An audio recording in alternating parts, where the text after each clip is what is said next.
Hello students, hello everyone. Today's topic is the process of replication of DNA. And DNA replication shortly हम लोग कहते हैं process को and हम लोग जानते हैं सेमी कंजर्वेटिव मेथड को फॉलो करते हैं जो मेजेल्सन एंड स्टॉल एक्सपेरिमेंट में हम लोग देख चुके हैं कि प्रूव हो चुका है।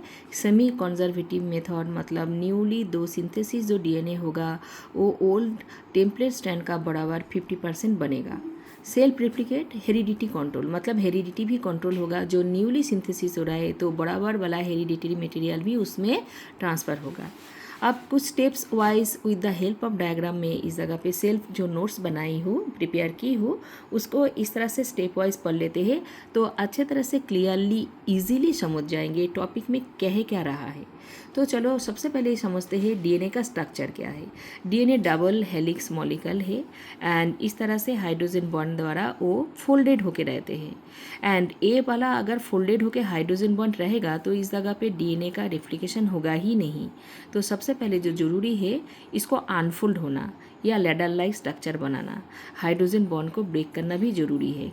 ट्विस्टेड फॉर्म में रेप्लिकेशन नहीं होगा तो needs hydrogen bond break split होना जरूरी है एंड ये होता है कौन सा एंजाइम द्वारा, हेलिकेज एंजाइम द्वारा, DNA helicase enzyme. By the by DNA replication जिस जगह में स्टार्ट होता है उसको ओरिजिन ऑफ रेप्लिकेशन कहते हैं, मतलब उस जगह से ओरिजिन हुआ। तो origin of replication, replication fork, कुछ इम्पॉर्टेंट जो टर्मिनोलॉजी है इस टॉपिक में जो हम बाद में डिस्कस करेंगे। पहले तो प्रोसेस पढ़ लेते हैं। नंबर टू प्रोसेस में क्या हो रहा है, देखो हेलिकेज एंजाइम आया तो इस जगह पे हेलिकेज एंजाइम अगर इधर से स्टार्ट किया तो आगे जितना बार रहा है हेलिकेज एंजाइम उस तरह से हाइड्रोजन बॉन्ड भी ब्रेक होते जा रहा है।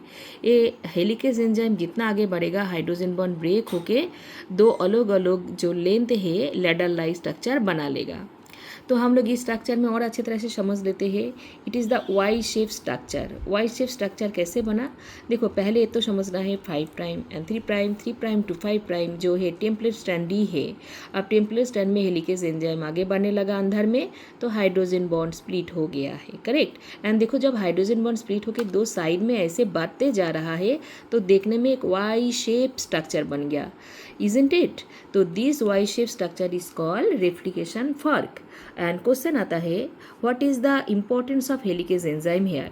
तो हेलिकेज एंजाइम इस जगह पे दो काम करते हैं। One, helicase enzyme breaks the hydrogen bond, another gives the pace of complementary strand. बेटा ए जो जगह और ए जो जगह टेम्पलेट के साथ साथ बराबर कॉम्प्लीमेंटरी स्टैंड बनते जाएगा।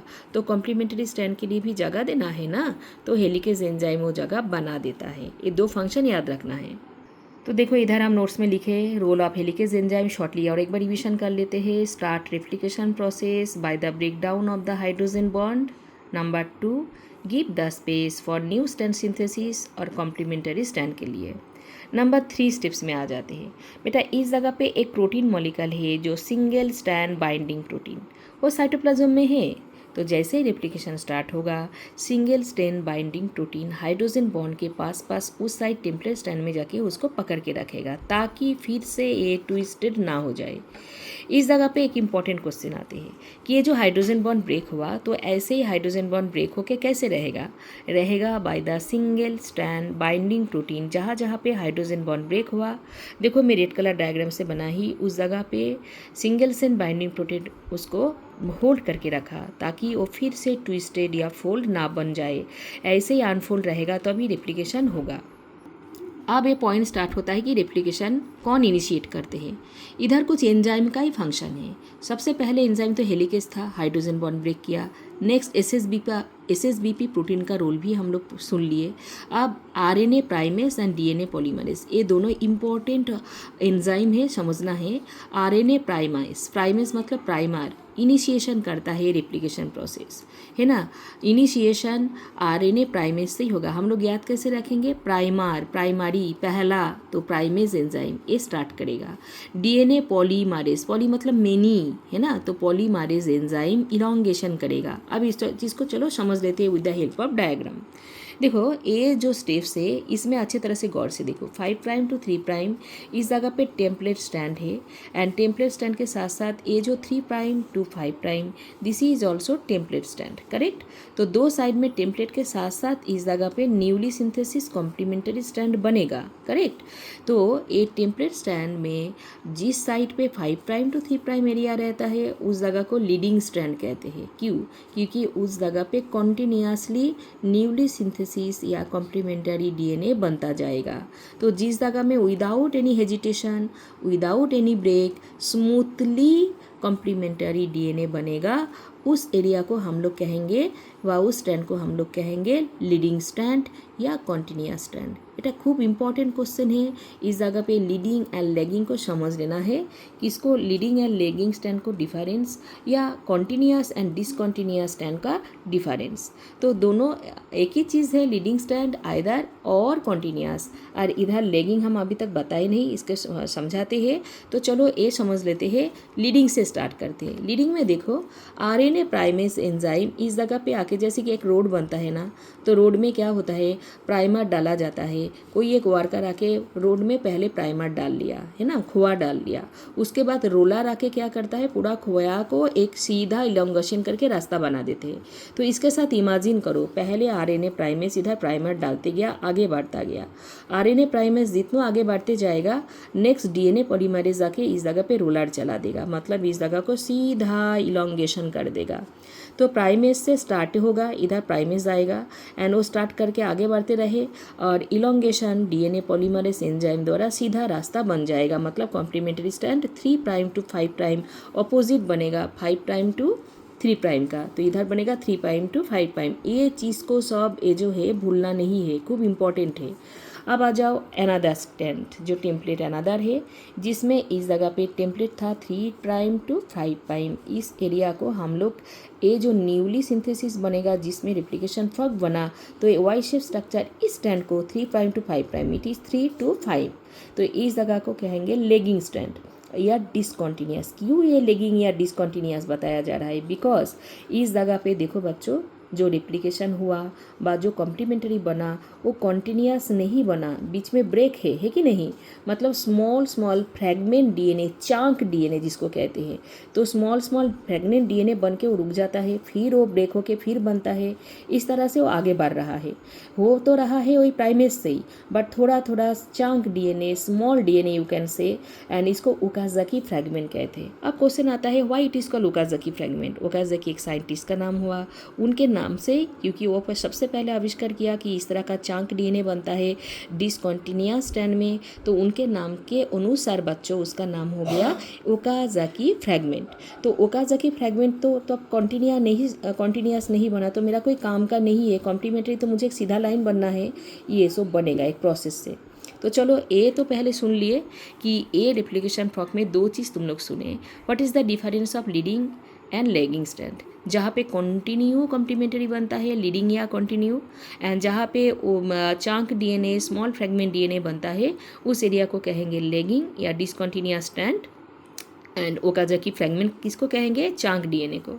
अब आ जाते हैं ओकाज़की फ्रैगमेंट, इसके बाद वो ओरिजिन रेप्लिकेशन किस तरह से ख़त्म होगा, मतलब उस जगह पे कॉम्प्लीमेंट्री किस तरह से बनेगा।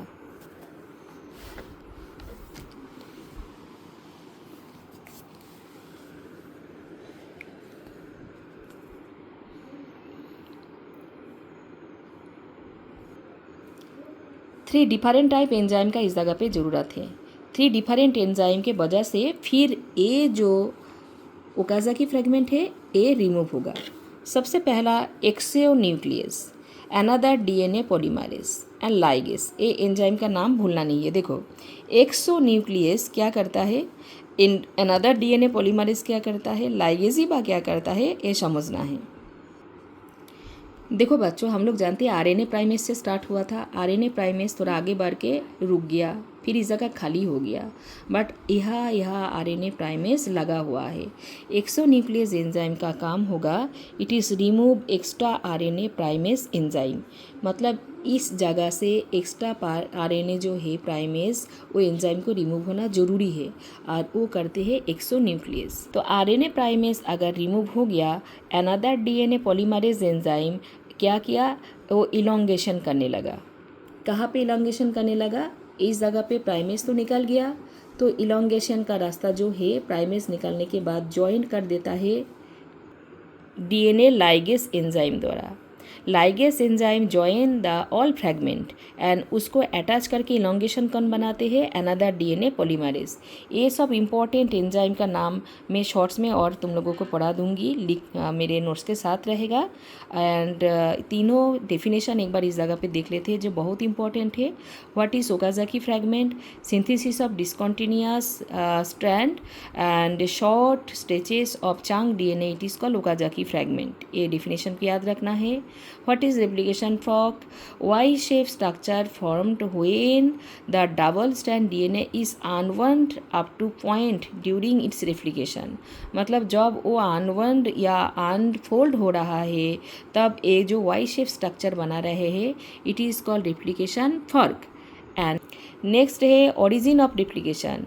It is definite region of DNA where the replication originate. जहाँ पे रेप्लिकेशन हो रहा है डीएनए फ्रैगमेंट में, डीएनए का स्ट्रैंड में, जहाँ से स्टार्ट हुआ, that is called origin of replication. I hope you have understood and all the enzymes name and their role for the DNA replication में एक शॉर्ट्स में, वन शॉट में दे दूँगी, अपलोड कर दूँगी, तुम लोग देख लेना। तब तक लिए बाय बाय।